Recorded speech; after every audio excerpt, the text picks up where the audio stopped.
스펄전 설교 묵상. 오늘은 1856년 2월 17일 주일 아침 설교 말씀으로 제목은 죽은 자의 부활이며 본문은 사도행전 24장 15절 말씀입니다. 곧 의인과 악인의 부활이 있으리라. 저는 최근 교회의 슬픈 현 상태를 숙고하다가 사도시대의 설교와 현재의 설교가 어떻게 다른지 살펴보게 되었습니다. 저는 사도들의 설교에서 가장 큰 차이점을 그들이 다루는 주제에서 발견했는데, 그들의 설교의 핵심 주제는 죽은 자의 부활이었다는 사실에 놀랐습니다. 저는 하나님의 은혜의 교리, 자유로운 선택 등을 설교해왔지만 사도적 방식에 절반도 미치지 못했다는 것을 깨달았습니다. 사도들은 예수님의 부활과 그로 인한 죽은 자들의 부활에 대해 항상 증언했습니다. 사도들이 사도직을 수행하는 목적 자체가 부활의 증인이 되는 것이었으며, 아테네 사람들이 바울이 예수와 죽은 자의 부활을 전한다고 했을 때 그 설교를 기이하게 여겼고, 바울 역시 자신이 죽은 자의 부활에 관하여 신문을 받는다고 주장했습니다. 그리스도께서 부활하지 않으셨다면 우리의 전파도 헛되고 우리의 믿음도 헛되다는 것이 진리입니다. 부활의 교리는 우리가 믿지만 너무 소홀히 여겨 설교하거나 읽지 않는 교리입니다. 그러나 저는 이 교리에 큰 능력이 있다고 확신하며 오늘 이 말씀을 전할 때 하나님께서 사도적인 설교에 역사하시어 회심이 일어날 것임을 보게 될 것입니다. 오늘날 많은 그리스도인들이 죽은 자의 부활을 믿지 않는다는 사실에 여러분은 놀랄지도 모릅니다. 죽은 자의 부활은 영혼의 불멸과는 매우 다릅니다. 영혼의 불멸은 이교도들도 믿는 것이며 자연의 빛으로도 충분히 알 수 있습니다. 그러나 죽은 자의 부활은 영혼이 아닌 몸에 관한 교리입니다. 이는 지금 제가 존재하는 이 실제 육체가 제 영혼과 함께 다시 살 것이라는 교리입니다. 많은 분들은 천국에서 공기 같은 환상적인 몸을 가질 것이라고 생각하지만, 저는 우리가 이 땅에서 가졌던 것과 같은 실제적이고 실질적인 몸, 비록 영광은 다를지라도 다시 일어날 것을 믿습니다. 또한 악인들이 지옥에서 몸으로 고통받지 않고 은유적인 불이나 은유적인 고통만 있을 것이라고 믿는 사람들도 점점 늘고 있습니다. 그러나 진정한 기독교인이라면 영혼의 불멸뿐 아니라 육체 또한 영원하며 다시 살아서 영원히 존재할 것을 믿어야 합니다. 1. 첫째로 의인들의 부활이 있으리라. 의인들이 부활하리라는 첫 번째 증거는 가장 초기부터 성도들의 변함없는 믿음이었다는 것입니다. 아브라함은 하나님께서 이삭을 죽은 자 가운데서도 살리실 수 있다고 생각했고, 욥은 내 육체 밖에서 내가 하나님을 보리라고 고백했으며, 다윗과 다니엘도 이를 믿었습니다. 이사야는 주의 죽은 자들은 살아나고 나의 시체는 일어난다고 했으며, 순교자들은 더 좋은 부활을 얻고자 하여 고문을 견디며 구원을 받지 않았습니다. 우리 구주께서는 무덤 속에 있는 자가 다 그의 음성을 들을 때가 오나니 라고 선언하시며 부활을 명시적으로 선포하셨습니다. 두 번째 증거는 에녹과 엘리야가 육체를 가지고 하늘로 옮겨졌다는 사실입니다.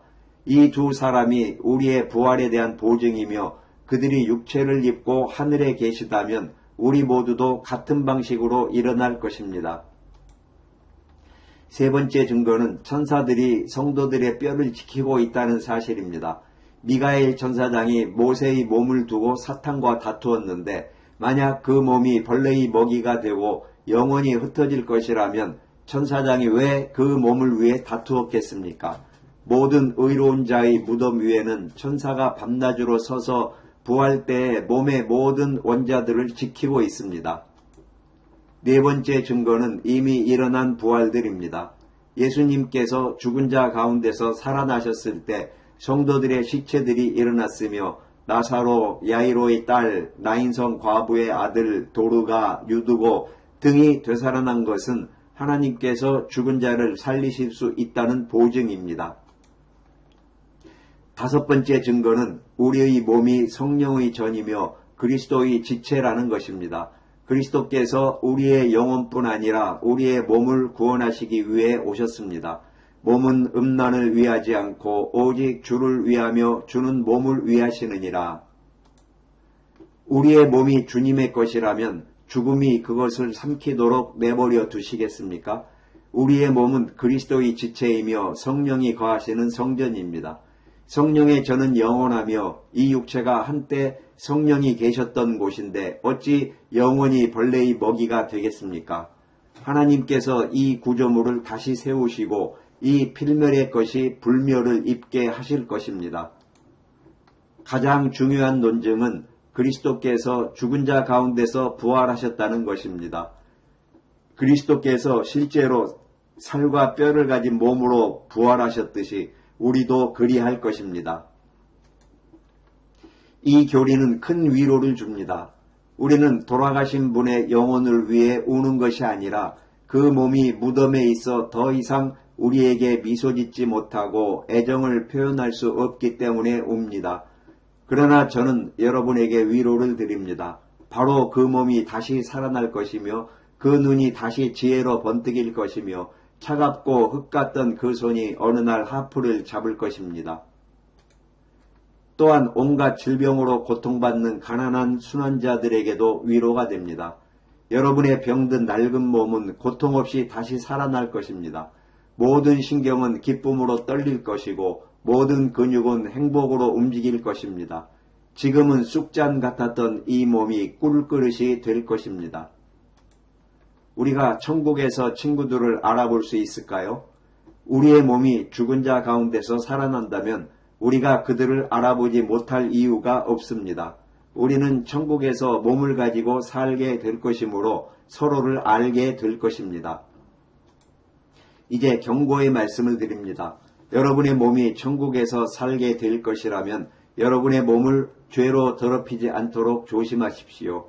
이 목구멍이 영원히 영광의 노래를 부를 것이라면 그것을 정욕의 말로 더럽히지 마십시오. 이 손이 종려나무 가지를 잡을 것이라면 뇌물을 받거나 악을 구하지 않도록 해야 합니다.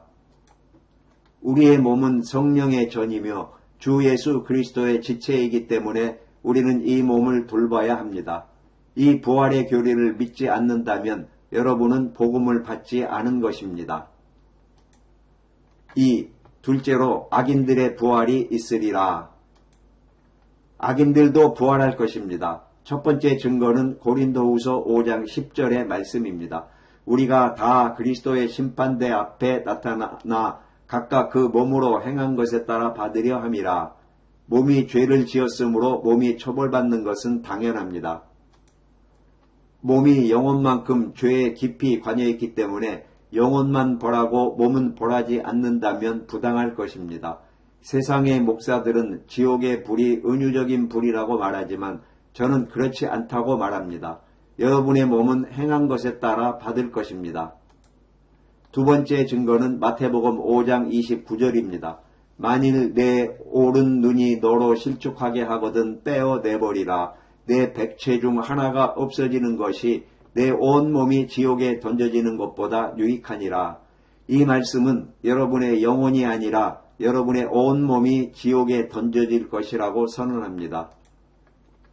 또 다른 구절인 마태복음 10장 28절에서도 몸과 영혼을 능히 지옥에서 멸하실 수 있는 일을 두려워하라고 합니다. 그리스도께서 지옥에 대해 말씀하실 때 항상 그들의 몸에 대해 말씀하셨습니다. 그는 저희 벌레도 죽지 않는 곳, 즉 육체적 고통의 비유와 꺼지지 않는 불에 대해 말씀하셨습니다. 이것은 은유적인 불이 아닙니다. 은유적인 불을 누가 신경 쓰겠습니까? 지옥의 불은 여러분이 지금 가진 실제 몸처럼 실제로 존재하는 불이며 다만 이 세상의 불과 달리 여러분을 고통스럽게 하지만 소멸시키지는 않을 것입니다. 그리스도께서 몸과 영혼을 지옥에 던지신다고 말씀하셨는데 만약 몸이 없다면 왜 구덩이, 불, 쇠사슬이 필요하겠습니까? 불이 영혼을 만질 수 있습니까? 쇠사슬이 영혼을 묶을 수 있습니까? 몸이 잠시 잠들겠지만 심판날에 몸이 영혼과 합쳐질 것이며 여러분은 쌍둥이 지옥을 갖게 될 것입니다. 여러분의 영혼은 고통으로 피땀을 흘릴 것이며 여러분의 몸은 머리부터 발끝까지 고통으로 뒤덮일 것입니다. 여러분의 사지는 불 속의 순교자처럼 타닥거릴 것이나 타지 않을 것입니다. 저는 이제 여러분 중 아름다운 몸을 자랑하며 꾸미는 분들과 이야기를 나누고자 합니다. 여러분은 기도할 시간은 없지만 옷차림을 꾸미는 데는 시간을 낭비합니다. 하지만 기억하십시오. 그 멋진 몸은 고통의 매개체가 될 것이며 지옥에서 벌레의 먹이가 되기 위해 살찌우는 것일 뿐입니다. 또한 여러분의 정욕을 만족시키는 분들에게 경고합니다. 여러분은 지옥에서도 똑같은 정욕을 갖게 될 것입니다.